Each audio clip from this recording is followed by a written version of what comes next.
പെരിങ്ങോട്ടുകര ദേവസ്ഥാനം ശ്രീ വിഷ്ണുമായ സ്വാമി ക്ഷേത്ര സന്നിധിയിൽ നടന്നുവരുന്ന ദക്ഷിണാമൂർത്തി സംഗീത നൃത്തോത്സവത്തിന്റെ 13ാം ദിവസം സംഗീത കൃഷ്ണ, ഡി.ആർ. ഭരത് കൃഷ്ണ എന്നിവരുടെ സംഗീത കച്ചേരികൾ അരങ്ങേറി.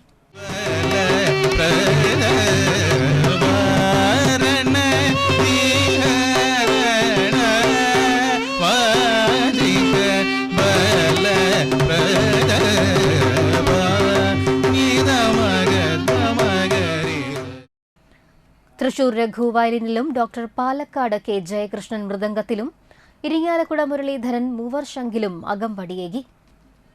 വലപ്പാട് തരംഗവത് നാട്യകലാക്ഷേത്ര ഗുരു മീനു രാഗീഷും ശിഷ്യരും അവതരിപ്പിച്ച നാട്യാർപ്പണവും ബാംഗ്ലൂർ ദേവി നൃത്താലയ ഡയറക്ടർ രാധിക രാജീവ് കുമാർ അവതരിപ്പിച്ച ഭരതനാട്യം മാർഗം കച്ചേരിയും നടന്നു. ബാംഗ്ലൂർ സ്നേഹശ്രീ നാട്ടുവാങ്കത്തിലും ഹർഷിത വിദ്യ വായ്പാട്ടിലും നാരായണസ്വാമി മൃദംഗത്തിലും സുരേഷ് നമ്പൂതിരി വയലിനിലും വേദിയൊരുക്കിയ ദേവസ്ഥാനത്തെ സംഗീത നൃത്ത മണ്ഡപത്തെ ഹൃദ്യസാന്ദ്രമാക്കി.